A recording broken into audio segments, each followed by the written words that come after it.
This episode is brought to you by Indie Film Hustle Academy, where filmmakers and screenwriters go to learn from top Hollywood industry professionals. Learn more at ifhacademy.com. I'd like to welcome to the show David Simpson, man. How you doing, David? I'm doing great. How are you doing? I'm as good as I can be in this crazy, mixed up world we live in. It's like, as I say in almost every episode I say now, because the world is more and more insane as we go forward. But I'm holding it here. Yoda's behind me. We're all doing good, man.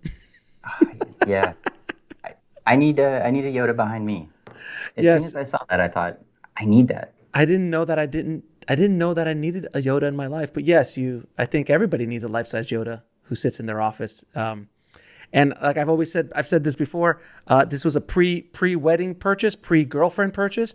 This is a purchase that was done in my single days back in the late 90s. I think I bought that. 2000, I think 99, 2000 is when I bought that.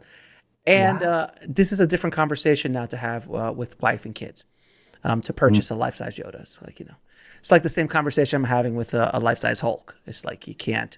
First, I don't know where to put it because it's 8 feet. I know which one it is. I know where it is. And it's like $6,000, and I can't have that conversation just yet. Maybe once the girls go to school. I don't know. Yeah. When they leave home, I was like, I think it's time. Yeah. And then you go back and you can do it again. Exactly. Wow. That's cool. That Yoda. Wow. Back then. Yeah, I bought it. eBay, $400 back then. Wow. That's amazing. Yeah. I'm astounded. I didn't think they had things that cool. Like, I just thought that was something like a recent phenomenon that people would have these amazing. Well, I'll tell you what it is. It is, if you remember the Phantom Menace, and a lot of people don't like to remember it, but we do remember the Phantom Menace because it had some good stuff in it. That was, for all the children in listening, all the youngins listening, that was a giveaway at every Blockbuster in the country. So there's about 2,500 of them in the U.S. that who knows how many exist anymore. But that was the raffle. So you would have a raffle, and one person at every Blockbuster would win it. So I bought one off of eBay. So that's how that happened. Really cool. I love the intersection of the Phantom Menace. There's so much nostalgia there. Blockbuster, Phantom Menace, Yoda, like it's all mixed in. But we're not here to talk about the Yoda that sits behind me. We're here to talk about your film and the incredible things you've been doing lately. But before we jump into your project, man, how did you get into the business? Into filmmaking. It was. I've always loved movies, but I wanted to be a novelist since I was just a little kid, and the dream for me was that my books would eventually be turned into movies, and the science fiction series that I do, the Posthuman series, that's the one that's been the most popular, and when I write it, I think about it like a film. I did creative writing at the University of British Columbia, and you take different things, but screenplay writing was where I learned screenplay structure, and I actually had the same instructor in screenplay writing as I did in long fiction, and it was really funny to see that they taught it in a completely different way, and the way that they taught it was for those industries, because again, this was pre ebooks and Kindle and everything. This was around 2001, 2002, and when you were doing long fiction, they didn't want genre. They were really trying as hard as they could not to have any structure, and then you go into screenplay, and it was genre, and you got to get their attention. There's got to be reversals right away, and what I felt from that was, I think these are just great storytelling techniques. I think that's beyond just something that you need for the business and film. I mean, there's a psychology to this, and so when I started to write that series, I really wrote the books, but I wrote them with screenplay structure in mind. I wrote them to be easy to adapt, and at a certain point, I decided to work with a production company, like a local production company here, to do just a proof of concept. And because the science fiction series I do, it's not set in another galaxy or something. It's Earth. It's supposed to really be us, but our future. And so researching technology and high tech was really important. And because of what I knew, I could see from seeing the budget and seeing the way that production company was putting everything together that there's a lot of inefficiencies here. And then I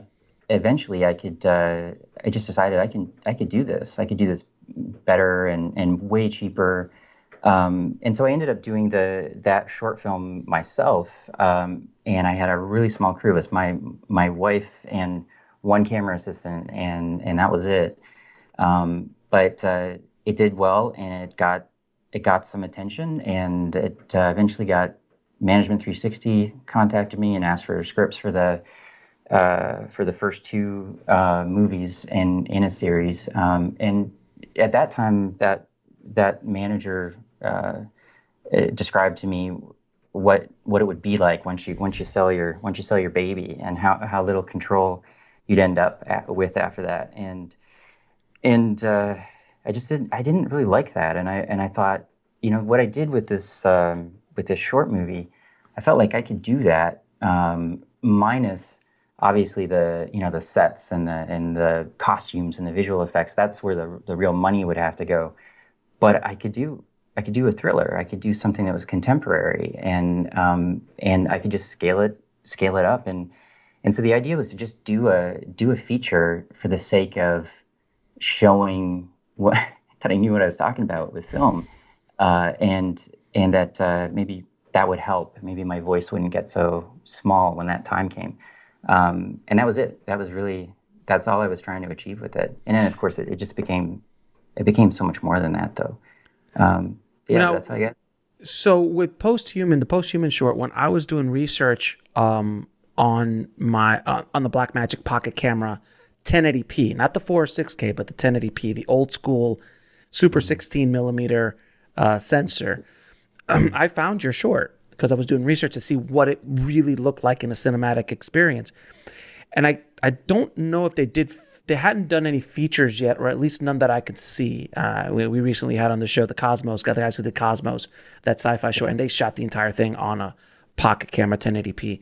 But I hadn't seen that, or I don't think they had released anything yet when I was doing On the Corner of Ego and Desire. And when I saw your short, I was kind of blown away. I was like, wow, this guy really did a great job. It looks fantastic. And, I'm a real stickler for production design. Not production design, but production quality, and that kind of like just aesthetic of taste. And you have it. You have taste. That's something you can't teach. You can't teach taste. It is something that no one, if you don't have taste as a filmmaker, that's what they hire you for. They hire you for your taste, honestly, because you can hire a crew to do the tech. They're hiring you for your taste. And you had it in the Posthuman short, but I love the way you did it and the production quality and all that stuff that you got out of it. So there was a connection between us that you didn't even know about before I shot my film.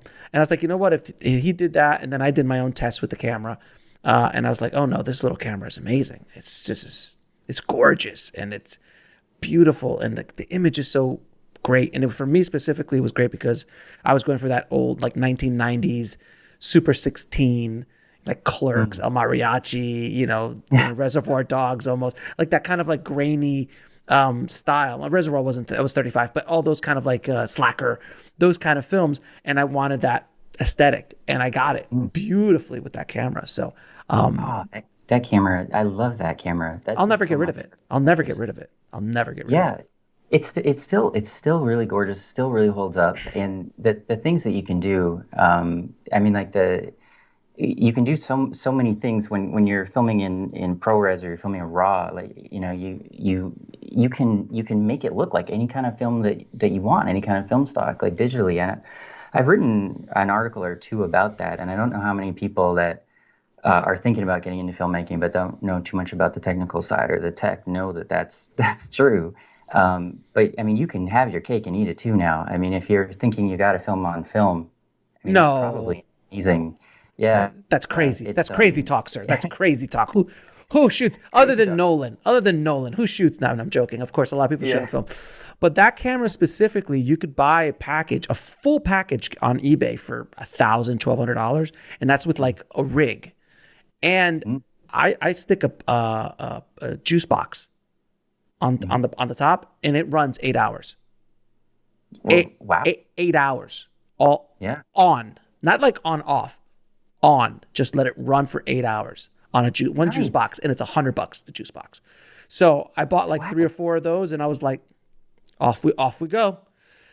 8 hours. 8 hours, man. It just does not, because it's so small and it doesn't take a lot, and it's just so great. So and so I don't know if you had your short transferred to DCP for theatrical, but I did. I did a 2K blow up, and I showed it at the Chinese theater, and I had never seen it before in a screen. I'm like, oh my god, this is gonna look like crap. Oh my god, it looked stunning, stunning. It basically looked exactly like it did on my color grading monitor here. I was just like, I was blown away. So people who like, oh, it's 1080p, then you got to go up if you want to go theater. Like BS.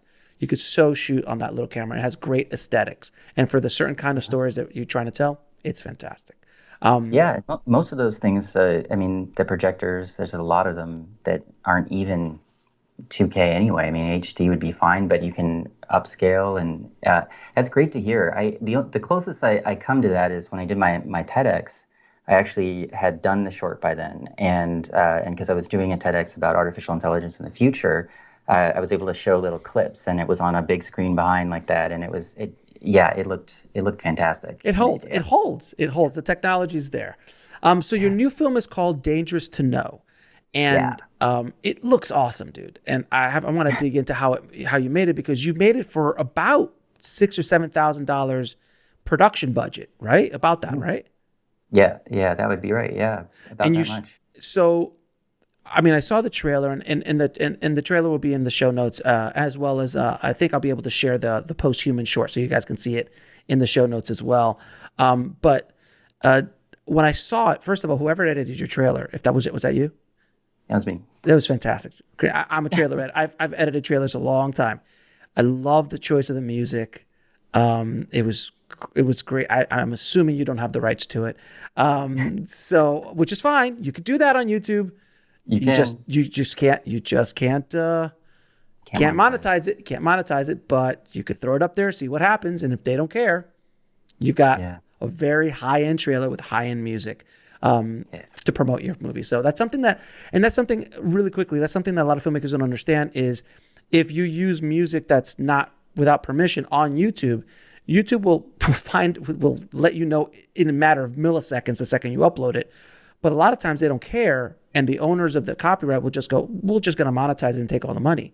But as a filmmaker, you don't care because you're just trying to promote your movie. So that's something that you could look into. I've done that in the past. You just did that. It was a great song. But I love the thing about the trailer alone in the film, it looks so big. It looks such like a very high production value kind of project. It does not look like a $6,000 or $7,000 project, which is one of the reasons why I want to have you on the show. So tell me a little bit about how that project came to be, and the choice of equipment and things like that.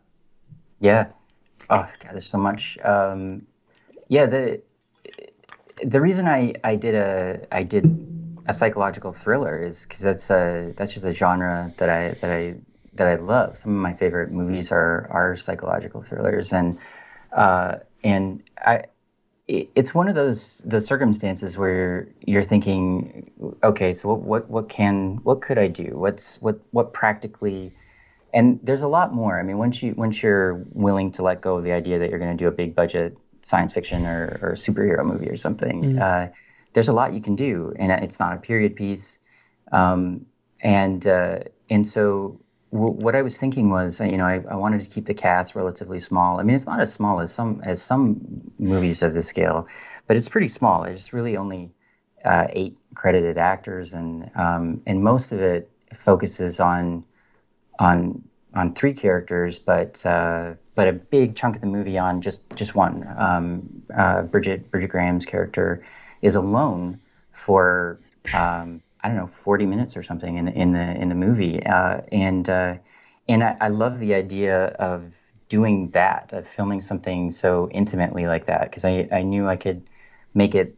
I knew I could make it look, really, really terrific. And if I just had the story came to me really, really quickly, and I started writing the script, because all of this happened very fast. I did the post-human short in the summer of 2015, and then it was I think it was like October of 2015 that we did our launch of that and put it online. And then I think the Filmmaker magazine article that came out in, I think it was like February, immediately led to Management 360 contacting me, and so I actually adapted the first two books of that series, and then immediately afterwards, or just rolled right into a third script, and that was Dangerous to Know. And we were shooting by May. So it came together really fast. We did the location scouting. We got lucky in that we only visited one other scenic cabin, which was also incredibly gorgeous. But we didn't have to travel around too much, because the second one we locked that down. And the owners of that location were so great. They were these kind of not quite retired, but semi-retired hippie artists that were like, "Yeah, this is great," and they were amazing. Man. Yeah, exactly. They were the best, and they just would let us. They weren't uptight at all, and in fact, we probably could have done more and broken some things that we wanted, but we didn't. But the location is just spectacular, and so. They didn't charge us anything extra. You had to get insurance, but locations. I know this from doing the post-human short. That location was really, really expensive, because that was an Arthur Erickson design house. I needed it was gorgeous. It looked gorgeous.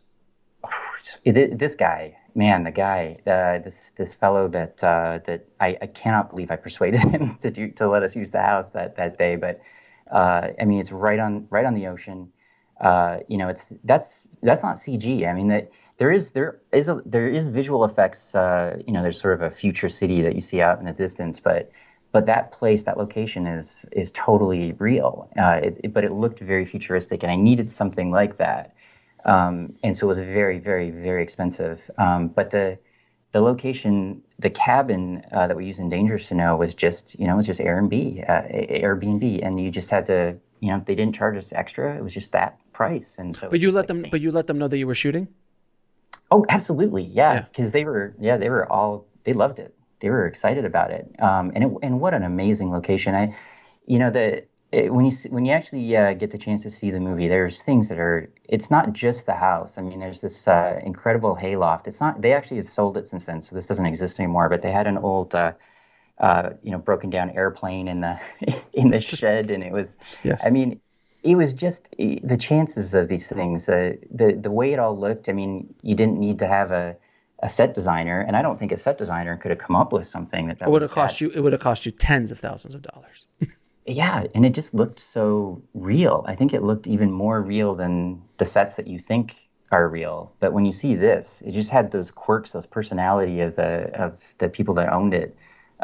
This big Coca-Cola sign, this old Coca-Cola sign up on the wall. It's in so many of our shots. But it was perfect for us, and it happened to be very close to this waterfall. And we filmed a scene on the edge of this waterfall. It is so spectacular. And we did that. We just did that gorilla, and it was almost like fate. Got pretty lucky. So what kind of equipment did you use? I had a Blackmagic Production 4K, and then I brought my Pocket with me in case I needed it. And I did shoot some stuff, but there's nothing in the movie with the Pocket. And then the camera that I thought was going to be my B camera ended up being my A camera, and that was Sony A7S II. And the reason why I got that camera was actually just because I knew a lot of the script was going to be low light, and I was going to use the Pocket for that, because the Pocket with a Metabones speed booster on it, it's actually pretty good in low light. But but the A7S II was just ridiculous in low light, and it just made it made things possible that just had not been possible before, and so we could. we really could use the available lighting in a dark interior and get incredible results. So we used that, and we did our research and got a Sennheiser mic and a boom, and just everything that we needed. When I did the short, it was really only just the summer before, and we used a glide cam. But finally, an affordable electric stabilizer finally came online, and it was just the original King TV, which was, it had a lot of limitations and it wasn't great, but at that time it was amazing for us because it allowed me to film in ways that I'm so glad I had it, because I really do not think, just having a glide cam with the weights on it, I just don't think I could have got the results. And it was something that when we had the world premiere and the critics saw it, they were talking about the fluid camera shots, and that was all of that was just due to the luck, because I didn't even know that existed until just before we started shooting, and then eventually I got a Xeon. That's the And how and isn't there? We were talking earlier. There wasn't there a connection with David Fincher, and his way of doing things, and how you decided to move the camera a little bit. Yes, you said that there was a connection between us with the pocket, and I also had a connection with you, and that's why I was telling you about it right before we got going, because I had to thank you. When I was filming, Fincher is probably my biggest technical influence. I just love his look, and so while I was filming it, there was something that I hadn't picked up on that you had, and that's why when you contacted me about doing the interview, I thought this is so familiar, this name, and then I remembered this influence that you had on me, because you'd done a video about Fincher, and you'd picked up on something that I hadn't consciously picked up on, which was that he does this very subtle in post, these moves where he sort of moves the camera with the actor, and it was such a subtle but such an important observation, so important, because by that point I think I'd filmed almost all the scenes, and what I was saying to the actors when I'm using the Cane TV is I was saying, I'm helping you. The way I film it is I want to help your performance. I'm always thinking, how is what I'm doing with the camera helping to amplify the emotion in the moment that you are experiencing, rather than just having it on a tripod, off to the side. And so I think that instinctually I knew that was the right thing to do, but I hadn't consciously picked up on what you picked up on. And as soon as that happened, I went back, and all the scenes that I'd already edited, I started to do that. I started to make sure in post, just move the camera just that little bit, and it really makes a difference. And I really think, it's really amazing. It was so great to get all those critical reviews, and they just keep bringing up the cinematography. They keep bringing up how expensive it looks. And you're the one, you were the DOP. Yes, yeah, and usually the cameraman. My wife is the other cameraman, because she would film if I was on camera, because I'm also in the movie. She knew exactly what we were doing, and she would film it with the same style. And she's a big fan of Fincher. She also watched your video too. It really did make a big difference. It really does. Wow, because right. I actually think that it's a subtle thing. I hadn't noticed it, but it really changes your enjoyment for a movie when you don't have the jitters all the time. Jitters are fine for different styles, but when you have something that's just so smooth, you can just get lost in the movie and in what's happening with the characters. And that was something that you really picked up on, the way it helps you identify with the characters, and effortlessly. I can't thank you enough. Seriously. I appreciate that. No, look, Fincher, you watch Social Network. Seriously, and Tarantino called it one of the greatest films of the 2010s. I think he said the greatest film of the 2010s, of the decade, he said. Yeah. But it's a masterpiece. And you look at Fincher and you look at The Social Network, you're just like, really? The way a movie about how Facebook was created? Like, Yeah. like that doesn't seem like it's going to be really entertaining at all. And arguably, you're just riveted. And it is his. I mean, it's well, we can just geek out on Fincher all day. And that's Pretty much perfect. yeah. I mean, you give me started on Fincher or Kubrick, and I'll go for hours and hours on both of them. Me too. Bridget Graham said something while we're about halfway through filming, and she turned to her co-star Andrew Wilson, and I once again I was explaining, this is how Fincher would do it, and she says, one thing I've picked up from working on this movie is that David doesn't like David Fincher. Exactly. Now, one of the things that a lot of these low budget films, problems that a lot of these low budget films have is audio, and having recording audio on site and on production audio specifically. And for my little film, people are always they always ask me, how did you get the audio? You were in the middle of Sundance in front of 1,000 people, and everyone sounds crystal clear.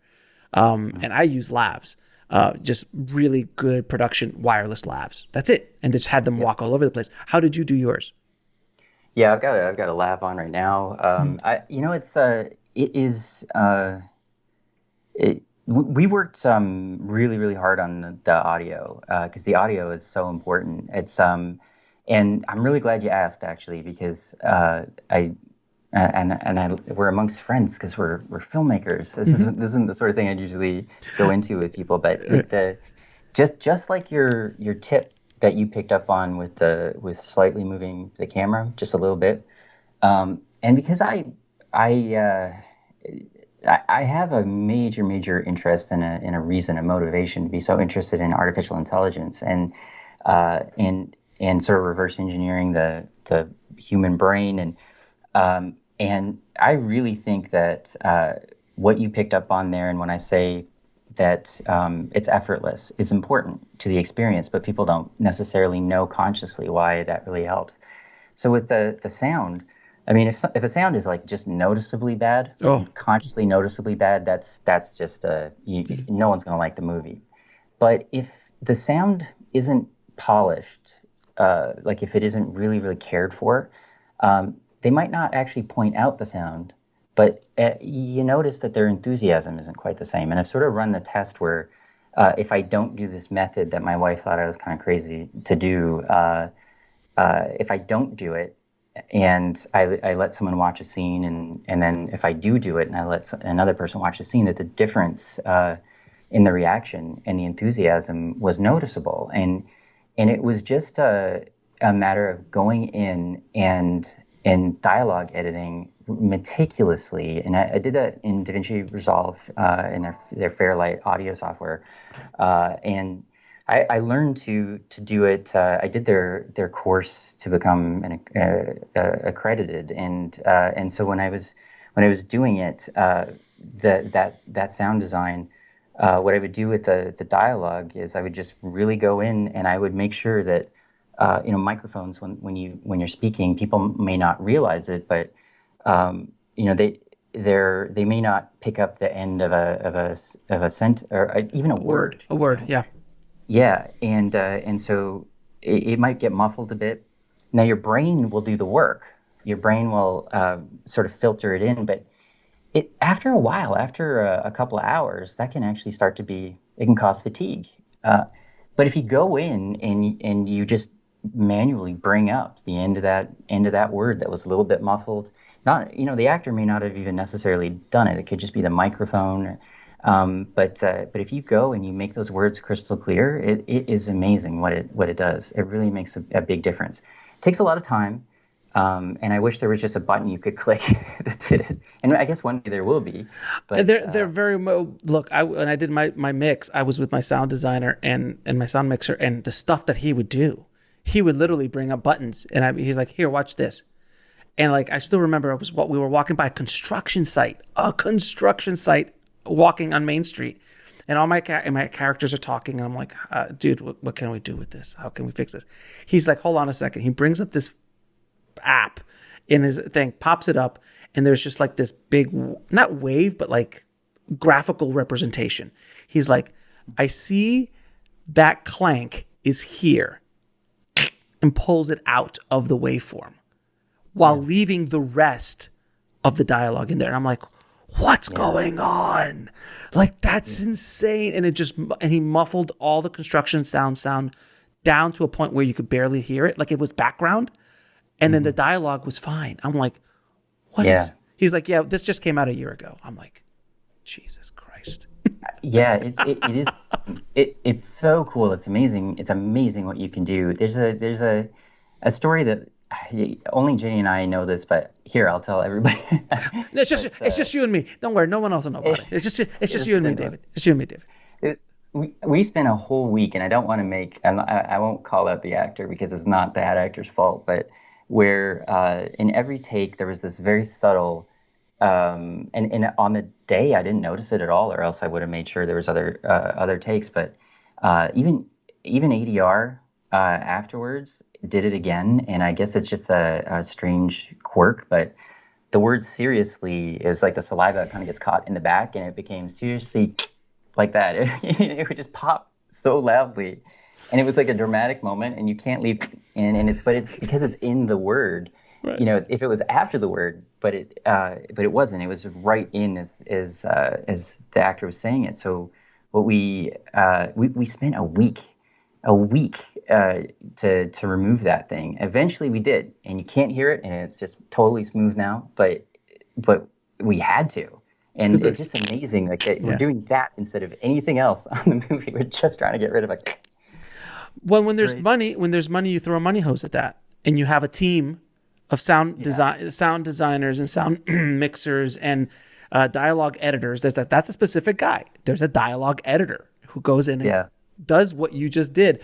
And he'll spend 8 hours while the rest of the team is moving on with the movie, and they'll just bring it back in. But when it's just you, if you got no money, it's going to cost you time. If you got money, then time is relevant. Is relative. Yes.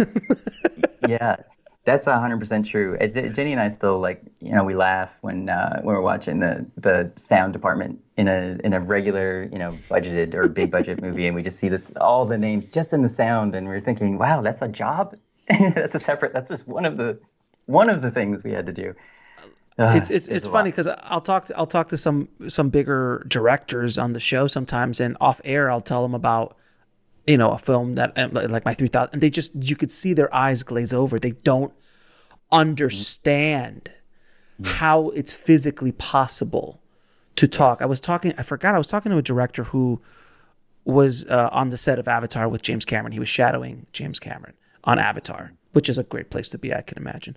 And somebody walked up to him and was talking to James about a low budget film, and his low budget was $500,000. Like, it was a $500,000 movie. And James Cameron looked at him like he had horns coming out of his head. He's like, you made a whole movie for $500,000? Like, I don't understand. I spent that on my coffee this morning. I don't understand what you're talking about. I've run into this throughout my career when I do low budget stuff. People just like, I just don't understand how you. It's hilarious. Actually, it's hilarious.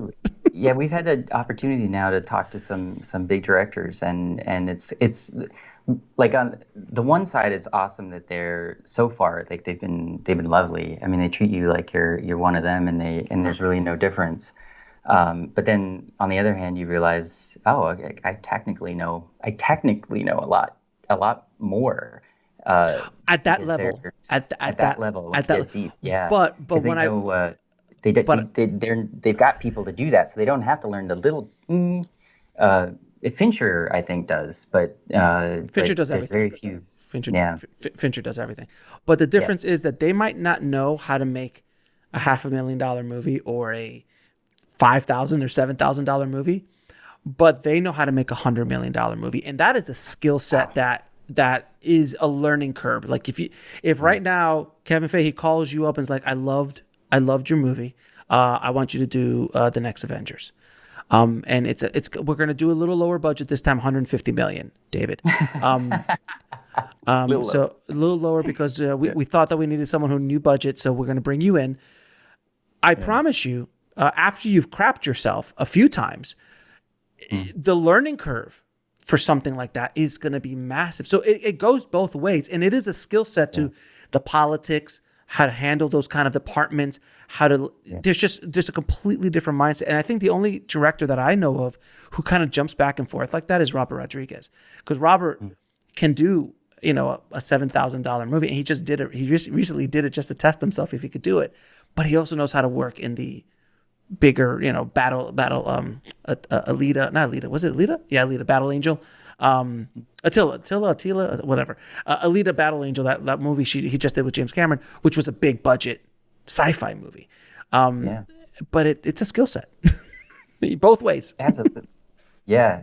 I feel sometimes that the main thing that it has in common, but yeah, that entire skill set is a completely different thing. It would almost seem like a totally different job. So the one thing that holds both of them in common is just what are you actually capturing? I mean, and ultimately you're responsible either way, because you might have a cinematographer or you've got a sound designer, but people, if a movie's not good, people don't go, wow, the movie would have been good, but who's your sound designer? He really screwed you.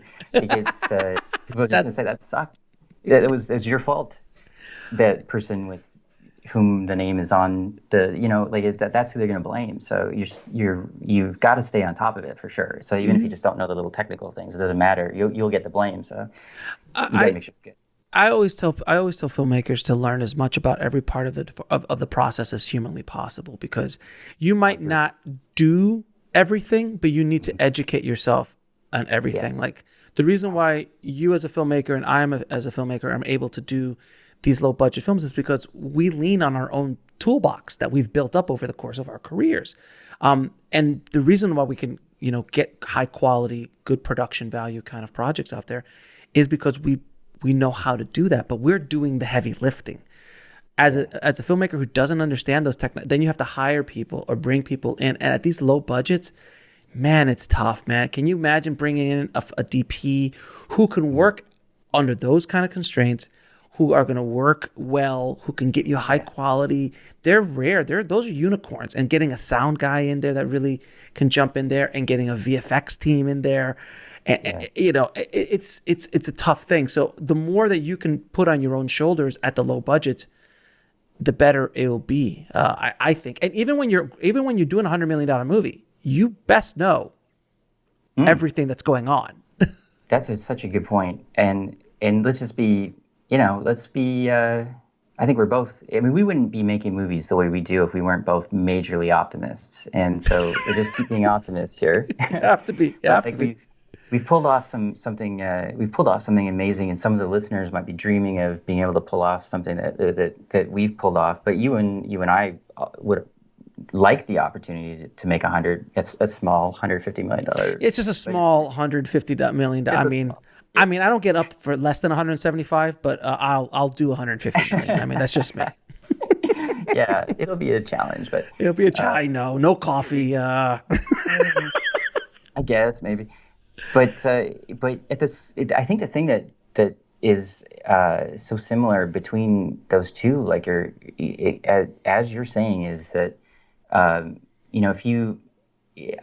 Ultimately, all of those jobs, like those key jobs, are so important, and those are the things that really are going to be noticed by the audience, even if they're not necessarily consciously noticing it. So you are responsible, and so if you don't understand it on some level, you could be taken advantage of when you get to the big time by someone who maybe just doesn't have the passion necessarily for your project and that you have. So you do have to stay on top of it. It doesn't mean you got to be a jerk or anything, but it's important for you to technically understand. And if you need to step in yourself, you actually could probably do that. And so that's, I think, something that if Fincher understands that for sure. Oh. But another way to get some advice, I guess, for people who are in the spot where they're trying to get to just where we are, where they've made a feature film on a low budget. If they're thinking that they need to have someone who's I mean, you'd have to be so lucky to be able to find someone who will just be a DP. I mean, that's a huge job, but who will just be a DP and has the same passion that you have for this thing because you're trying to direct something. And then Right. someone else is like, well, I want to break in sound. And that they're all just as passionate and have that talent and the drive, and everyone would work together because you're only as strong as your weakest link. So when you're getting into making that kind of movie, I think if you can take on the responsibility yourself, it's like you're avoiding a weakness. There's something, a chink in your armor that is just not going to be there because you didn't have to depend on someone else. I would It's important. I would agree. And if you look at any director, any famous director, any well-known director, any legendary directors that anyone listening has looked up to, Fincher, Nolan, Spielberg, Cameron, whoever, Scorsese, Coppola, all of them, they are all technical directors. Yeah. All of them. All of them understand the technology, some more than others, but when Scorsese's doing his notes, and I've seen him do it, he's giving you the lenses he wants for the shot. He's telling you how to move this stuff there.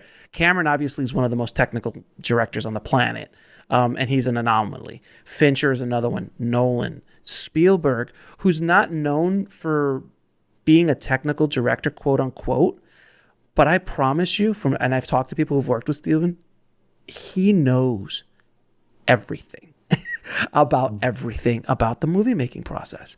And that's your job as a director and as a filmmaker, to learn and now even more so because the technology is so cheap and you could do so much and things are, DaVinci Resolve is free essentially. And all of this kind of stuff, and these cameras are $2,000-$3,000. Are you kidding me? That's nothing in the world of what we do. And you have to understand all the technical knowledge, because if you think you're going to walk on set like that old image of the director with the monocle and the bullhorn and sit down and just yell action and cut, which by the way, I know those directors. And they don't go far. They don't.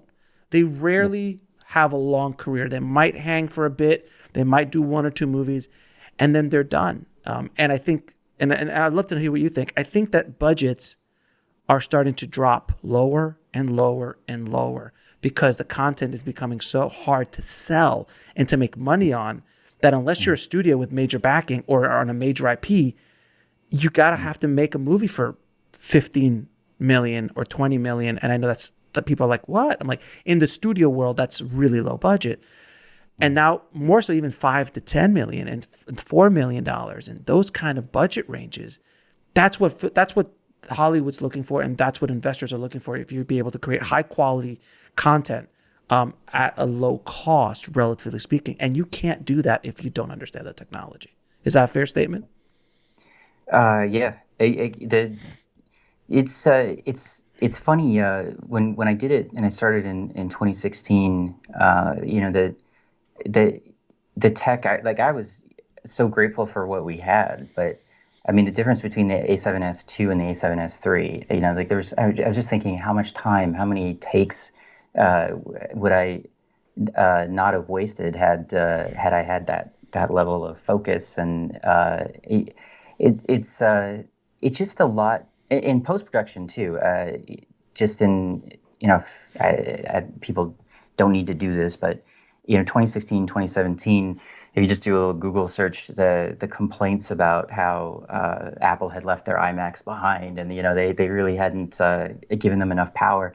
Now that's definitely not the problem. That's not a bottleneck at all. In fact, they're actually kind of they're ahead of the software now. The hardware is very strong.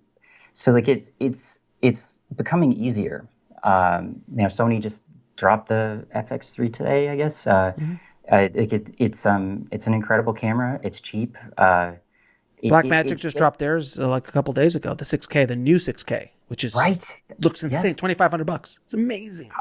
Amazing. And it's funny to think. I mean, 5 years sounds like a lot of time, but when we go back to that, when I did the Posthuman with the Pocket, and you're thinking, I would love all of that stuff that is there now, all of it, and now filmmakers who haven't made their first, we'll call it like passion short, like they really made a short, or or a feature, and they're thinking they can't. It's it's still really hard, but it's getting easier all the time. So as you're looking forward into the future, I think you're right. You're going to become people have the tools, and so if they actually have the passion, it'll become easier. It's like the smarter the software gets, the smaller a group of people you need to make something incredible, and that's it's not fully a positive, but it's if you're looking to break in and create something and you're just really passionate and you want to make a great movie, that is a positive for sure. And it's a positive and a negative, just like the good news is all the cameras are super cheap and anyone could buy it. The bad news is the cameras are super cheap and anyone could buy it. Yes. That's essentially what we're dealing with, because now people who really don't have, what it takes to be a filmmaker, and that's something that they will discover on their own. And who am I to judge if they can or not? But bottom line is, if it can you make a living doing what you're doing? So a lot of people who are just looky-loos, or people who are just flooding the market with, less than best quality of product, is diluting the marketplace to the point now where now it's so expensive to make any money. It's so difficult to make any money at all with an independent film or any kind of content, because it's, unless you've got a big star in it, unless you're on an IP, it's really a difficult process. So, but at these budget ranges, if you make a $20,000 or $15,000 movie and you can't make your money back, you're in the wrong game. Then you obviously are not, you don't know what you're doing on the post world, and you really need to figure something out. Which brings me to my next question, sir. Your distribution plan, sir. How are you planning to get this out there in the world? Well, it's interesting that you mentioned Cosmos, and I didn't know. I think that interview of yours just came last week, I think. Yeah. Yeah, but we've been following that recently, because what we did was, and I think that's how you found me, was through I mean, it might have article. Been I think article. Yeah, it was an article. Yeah. Yeah, well, I was doing the Kickstarter, and the Kickstarter was, this is just before the pandemic gets started, and so we were thinking, 2020 would be a normal year, right. And we do the festival circuit, and everything changed so quick. So the Kickstarter was really to fund, traveling around and going to not just for fun, literally just to take the movie around, and it's still funded submitting, and things worked out well with sending the movie around, but we feel like that's pretty much over now, and it's time to find a home for it. And that's when we found Cosmos. Actually, was doing that research, but also through getting into Fright Fest in London, we met a lot of directors, and obviously, I think we might have been the only movie that didn't already have distribution, actually. And so we got to talk to those other directors and find out their story, and so we're following in their footsteps now, but we're just starting now. So the rights are available, but we're putting together our materials. They're almost ready, and we're just about ready. We've got the list of everyone that we're going to be contacting, and we're excited about it. And I think the movie had its premiere, and because it streamed, I guess a fair amount of people got to see it that day. But it's still not out there, and people have been waiting for a long time, and they've seen this trailer, and right. They've seen clips from, because we had a bunch of clips when we were doing that Kickstarter that we put out, and they're excited and they want to see it, and we want them to see it finally as well, and we especially want Hollywood to see it, because really that was the point. It was the introduction to me and my stories and my storytelling, and to get them to understand that we know how to tell a story. So I think at the end of the day, too, for you, it might not be, and please correct me if I'm wrong. Sure. It's not as important for you to make an obscene amount of money with this film as more important to maybe get more exposure for you and for your projects and lead to something else. So that could be your end game, as opposed to, I need to make $100,000, $200,000 with this. Is that or you want? I mean, obviously we want both, but but choosing a partner, you might choose a distribution company that will get you everywhere and might have a little bit more cachet, but chances of you getting paid or making any money is going to be nil to none. Or go with a smaller distribution company that will get you paid, but they don't have the reach or the cachet of the other one to kind of get you seen in other places. I don't know. What do you think? Yeah, what I value the most definitely is making sure that a lot of people can see it, and that doesn't just mean that it's available to a lot of people, because it can be available to a lot of people, but if they can't find it, I mean, visibility is everything, and it's something I know really, really well from the ebook game, and having my books out there for so long. I mean, the book can be fantastic, you can get amazing reviews, but if you can't get on that front or second page of sci-fi I mean, that means, like, I think there's like 12, depending on what device you're on, there's like 12 books that are on that front page, and so if you're not in that top 24, you're not selling enough to make a living. And I've been fortunate enough to be on that front page a fair amount, but once you fall to the third page, you know, you're still top 40 book out of, in science fiction, we're talking, you know, probably 500,000 books. That's amazing. You must be rich, and you're not. Whether you're on the third or the 300th page, you sell the same, and that's what visibility is all about. So, with Dangerous to Know, I've got to get that visibility, and so that's what I'm looking for more than anything else, because I do trust people. I just trust the audience, and Dangerous to Know is like it would have a similar audience to, I think, The Girl with the Dragon Tattoo or Gone Girl. I mean, it's a pretty big audience, but it's not necessarily the everything audience. It's not necessarily, and there's nothing wrong with this at all, but it's not that, $1 billion audience for this particular thing. Which is fine. I think, yeah. But the Post-Human series or some of my science fiction maybe would, but this one, it's not a super small audience. It's pretty big, but it's very intelligent. And you can really see, the director of Fright Fest, like his history is, like his profession is, he's a psychologist, and he's well educated. And it was, it's no surprise then that when he saw it, he loved it. And it's that kind of movie. It's not too difficult for people to understand it all, but you have to enjoy that. You have to enjoy not necessarily having all the answers and trying to figure out what the answers are. And if you get a thrill out of that, then that's good. And that's a big enough audience. So I've got to be able to reach them. And if I can do that, then the rest, I think, takes care of itself. But I mean, it's easy to say. It's just all you need to do is get a Netflix deal, get a check, then call up Disney, tell them I want to make my sci-fi movie for Disney Plus, and just give me $100 million.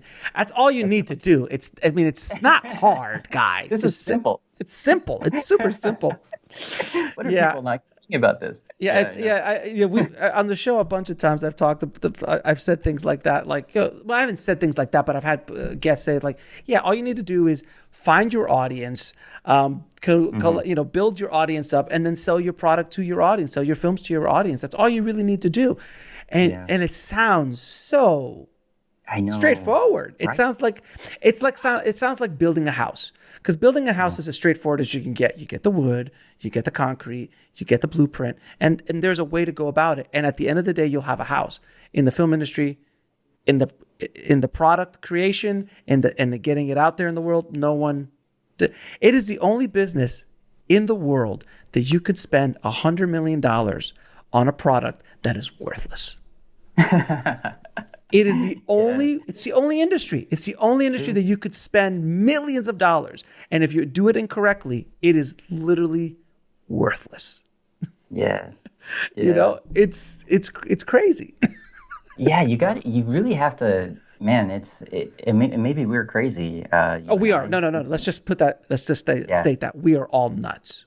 Filmmakers are yeah, crazy. We're nuts, yeah, and unfortunately, you and I have been bitten by that bug, and we are going to be sick for quite some time with this filmmaking yeah. thing. That it will never go away, ever, ever, ever. I've seen it. I've seen 70-year-olds show up. I'm like, I got bitten by the bug when I was in my 20s, but I went and became a doctor. Now I'm now in my 60s, and I want to direct. It never goes away. Yeah. Yeah, I think it got me. I've always loved movies, but it was actually the things that you're talking about that made me just my mind didn't even really go to the idea that I'd ever direct anything because of the way it was. How impossible it seemed to break in didn't appeal to me. And so it was when the tech made it possible, and I could see that. That's when, well, I love everything else about it. I'd love to make a movie if I could. And uh, so that's really why I got in, because it became something that it was something that was possible to do. But I mean, I think that's really important advice. Is like you do have to trust yourself. It's totally normal to be nervous if you're going to make a movie. Totally normal to go, I've got to have an open mind. Someone might know something I don't know, and that could be valuable to me. Like when I saw your tip on post production with moving the camera, that I'm not an idiot. That was brilliant. Spoke to me. I used it, but you really do have to trust yourself. You got to feel like I can do this, because behind, when you actually people watch movies, you're seeing the best take. You're seeing it after the audio's been put in, the music's been put in. It's just really gorgeous, but it always looks kind of when you're actually on the set. Like it doesn't look like it should be so good. So if someone's just standing off to the side, they might think, oh, this is gonna be a disaster, because who knows what take they saw? They're not hearing the sound right. Maybe it's echoey, and they're gonna change it. They have to with ADR or something. But it can. You might be the only one who knows it's gonna work out. So you have to trust yourself. And we'll come back to what I said at the beginning: taste. It's all about taste. They hire you for your taste, because in your mind, it's how it's going to come out. And sometimes it's your job to share that vision. But look, when I was shooting my film, nobody thought it was going to be anything. Like all the actors were like, we're just here and having a good time. But when I actually had people, like when they came in to do a test screen, they're like, oh my God, it's a movie. I'm like, yeah, it was a movie. Like you guys didn't even believe I was going to be able to make a movie. I'm like, no, but like it looks like a real movie. I'm like, and it sounds like a real movie. I'm like, yeah, that's what I shot. But so I'm gonna ask you a few questions I ask all my guests. Are what advice would you give a filmmaker trying to break into the business today? Oh, okay. Well, I think there's different ways to get in, and like with a lot of things, that I'm not going to say that, hey, I've got the right way. I think like the Cosmos directors are terrific. I really love what they're doing, and I have a lot in common with them. But there's probably a little bit of difference in the philosophy. Not much, actually, pretty similar. But there's other people who feel, no, like when I make it, I want to have a larger crew. And that isn't necessarily bad. There's other ways to get in.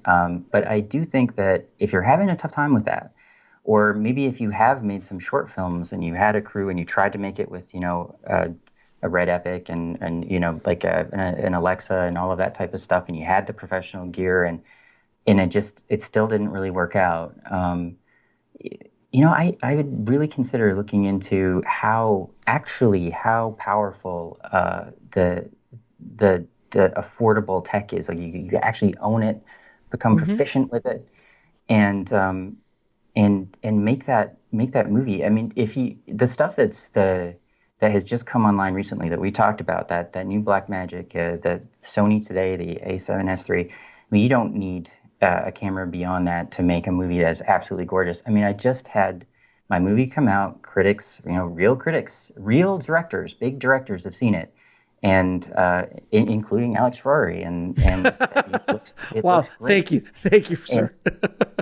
Yeah, but it's Mike Flanagan, same thing. Production value is great, and the movie looks great, and the reviews kept talking about the gorgeous cinematography, but there's no Arri Alexa. It's not that an Arri Alexa could. There's nothing stopping that. Those movies can look fantastic, but if you think that you can't because there's a limitation with that tech, it's not actually true. You could do it. So if you've got the passion, you've got the story, I would say, make something as good as you can, Mm-hmm. and then and then go from there. But if you show that you can make something, if you show you got some talent, then people will be really interested in having you as a director, or at least having you maybe be a cinematographer or something, because you got the technical skill. Now, what is the lesson that took you the longest to learn, whether in the film business or in life? Oh, I still have to keep teaching myself this one. This one fits really nicely, actually. Is that just don't give other people don't place other people that are in important positions on a pedestal. I think that's really important, and I have to keep reminding myself of that. There's so many times that I may not have thought I could do something just because I think that this other person has a special quality that I don't have, this special ability to think that I don't have, and there's it's amazing how many dreams that'll kill before they even really get going. So Mm-hmm. I think it's important not to do that. We've been talking about Fincher, we've been talking about Tarantino, and all those directors. I love their movies. I have so much respect for them. But being able to make a movie myself means that I feel, and I love this about being able to just talk to Mike Flanagan's like so far ahead of where I am in the business, so much success. But when it comes right down to it, he's just like, yeah, I was where you were, and he never says, oh, maybe you'll make it. He's just like, when you get to where I am, I love that. I just love that. He's like he never changed. He's still like an indie at heart. Mm-hmm. And I think there's no way I won't be. I'll always be an indie at heart, no matter where I go in the industry. So, yeah, don't be afraid. I'll tell you this. After talking to some of the biggest directors in the world, and continuously am humbled by able to have long conversations with some of these directors, I just realized that we're all filmmakers, man. Like, yeah, you have 3 Oscars. But when you were starting, you did what you had to do to get going. You were a PA, you're learning this stuff, and they're like, yeah, I did this movie and oh, it's crap, but I learned a lot. And it's the same path that all of us are taking. Sure, they had different times, at different times in history, they had different circumstances, they were right place, right time, all these kind of things. But the core of the experience of being a filmmaker is not different. No one is just born and thrown onto a $150 million set. That doesn't happen. And I know a lot of people think that happens, or like you just went to film school and boom, you're done, and now you're doing Avengers. Like no, everyone struggles, everyone works their way up, everyone has to hustle, and a lot of times, people like perfect example, I think like Mike Flanagan and you, like you're probably farther ahead than he was at that time in his career, purely because of tech. And the things that we had available to, like, I would have killed to have this kind of tech when I was in my 20s. I would have killed, right? Like we had to like shoot. I shot my first big short on DVX 100A, and edited on Final Cut 4, and that was like, film look. Remember the film look? That was a great camera. Yeah. Christopher Nolan's Following, right? I don't know if you've actually seen it, but that's like such a great. I knew you'd know all about that backstory, but just that when I think that's only just the 90s. Yeah, it took him like a year to shoot that thing, right? It was like he just kept on the weekends and going and it's just like being prepared for when that rocket ship takes off is and it might never take off the way you want to, and I promise you it won't take off like you want to. That I can promise you. That's one thing I've learned in my own life and talking to all these amazing filmmakers over the years, is it never is exactly how you planned. No one knows. I promise you that Spielberg did not expect to spend 180 days on the ocean with a shark that didn't work. And that turned into the biggest movie of all time. Like, I promise you that was not the path he was expecting. I had this professor once that had this saying. I love this saying. I love the idea of being able to make this a little bit more famous, because he said it to me once. It was just about an essay. It wasn't a film professor, because it was English lit. But what he said was, I had a lot of trouble with the beginning of the paper, and but in the end I got a really good grade. And I told him that. I just said, like, I was worried about that, because I was really struggling with the beginning. And he said, even from the most difficult and bloody births can come a beautiful baby. And I think that's what, with your career, it can seem like such a struggle, and it can seem like you went completely off route. And then you look back after and you're like, actually, I didn't. Like, everything is working out. The dots are aligning. It's just the path you're not expecting, though. Dude, if you would have told me when I was starting out that, like, one day you're going to be host of a podcast and you're going to talk to some of the greatest filmmakers of all time, and you're going to, befriend some of them and hang out with them and talk and ask the craziest questions you've ever wanted to ask, an Oscar-winning director. And I'm like, I would have never in a million years thought that this was the path I've taken. Oh, and by the way, by doing that, you're going to be able to do whatever you want as far as your own filmmaking career and go off and make small movies, and my story is still being written. It's just never, ever what you expect it to be. It's insane. It's an insane journey, but that's life. That is life. And last question, sir. 3 of your favorite films of all time. I'll start with The Matrix, because of the sci-fi and the philosophy, and I love that. I just love it. It also looks just gorgeous. It's done technically so well, but it's just such a it fits with what I try to do with everything I do, which is to try and create something that's deep, but you don't necessarily have to sacrifice enjoyment for that. And I think that that's one of the things that in academia, with literature and with high art, sometimes they forget that it doesn't have to be grueling. It can still be, if you can have your cake and eat it too. This means something to me. It's not just fluff, but an audience can just watch it and just really love it and enjoy it. And usually what ends up happening is it becomes very, very memorable, and they really do love it.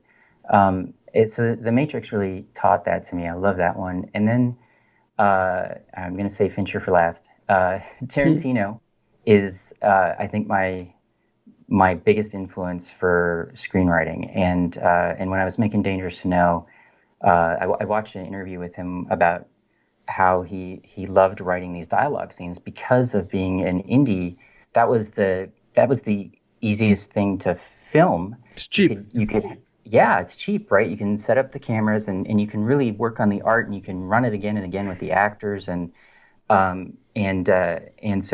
you look at the opening scene. This is one of the greatest scenes. I wouldn't put any scene above it. It's just there's other scenes that are probably around equal in the history of film, but the opening scene of Inglourious Basterds. Yeah, you read my mind. Yeah, and I was trying to reach that. Every time I wrote one of those scenes. So Dangerous to Know has these moments like that where that's where you're aiming. So if you aim for that, and even if you fall short of it, you probably wrote a pretty good scene, because that scene is incredible. And so I would have to say Inglourious Basterds. That's a big influence. And then this is going to be a strange choice, considering The Social Network and Seven and Fight Club and all the other perfect movies that this guy has made. But I love David Fincher's version, the American version of The Girl with the Dragon Tattoo. It just there's something about that movie that really, really speaks to me. And I think that one, like personally, that one influenced me more than anything else on Dangerous to Know. Dangerous to Know isn't like that as far as the story goes, or necessarily, like, it doesn't have, similar characters, but it's the something about the spirit of it, just the experience that you have when you watch it. To me, it was just a really, really enjoyable movie. Cared about the characters, and it just was like for people like you and me, but I think also general audience, but especially for people like you and I, Alex, and the people who are listening to this, just candy in every way for the visual, for the Oh, mind, and the yeah, poster. Remember that poster? Oh, that poster that they did with like one was nude and one was not nude, yes, and I yeah, just remember, and he like printed it on like silver or like yeah, metal. There were metal versions of it. I mean, Fincher's just nuts, man. I love David, man. He's just absolutely nuts. And I've actually yeah, geeked out with other big directors about Fincher on the yeah, show, which is hilarious. It's like, dude, Fincher, man, did you see Mank? Oh my God, what did he do on Mank? Jesus Christ! Like, it's just like it's hilarious. When you're the director that other directors look up to, like mm, currently, like we all look up to yes, Kubrick, and everyone's like, it's Kubrick, and he's legendary. But when you're a living director, everyone goes like, wow, dude, like Cameron, like what the hell, man? Like there's not another yeah, human being on the planet that could do what Cameron does, literally, and yeah, Nolan and what he and like with stuff like Nolan and Fincher both, but Nolan specifically, he's swinging for the fences on like Tenet. Tenet was a big swing. Some people mm, say he missed. Some people say it hit a home run, but he's taking those swings at that budget level. yeah, There's nobody yeah, doing that. That's yeah. awesome. It is really awesome. I love seeing those kind of movies. I always hope that they're going to do well. Yeah. Uh, So we get more of them. yes, because you thread the needle.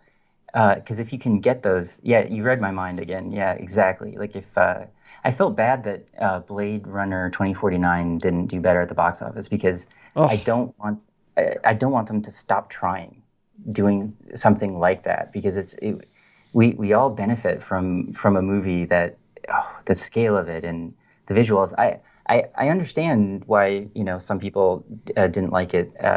Same situation as Tenet. And other people absolutely love it. I've got a digital copy of it I bought, but I just don't want them not to. I don't want them to go, oh, let's not make another one like that because we'd just be robbed. Because the next one could be a huge commercial success, but what a beautiful, beautiful movie. So inspirational. Like there's so many I things love it. about that I movie love that visually movie. that oh No, I actually I always saw that in the theater when it came out, and I was just sitting there watching Deacon's work, mm, just sitting there, just like, oh my God, this is just gorgeous. Like, how is this happening? Like, oh, it's great. I love Blade Runner 2049. I think it's fantastic. They are making a series of it, by the way. I don't know if you know that or not. They are going to make a series, a Blade Runner series. who's doing it? Is it on I Netflix it'll or be it's not Netflix. I think it'll be on HBO Max because Warner owns it. So oh so it'll be it just got announced that they're going to do a Blade Runner series. So I didn't know that. yeah, That so I'm excited about that. I'll see that too. Yeah, they're gonna mine as much stuff as they have and not take any risks as humanly possible. That's what they do. So they're just gonna take as much IP. People, oh, like we've heard of Blade Runner. Let's do a series about that.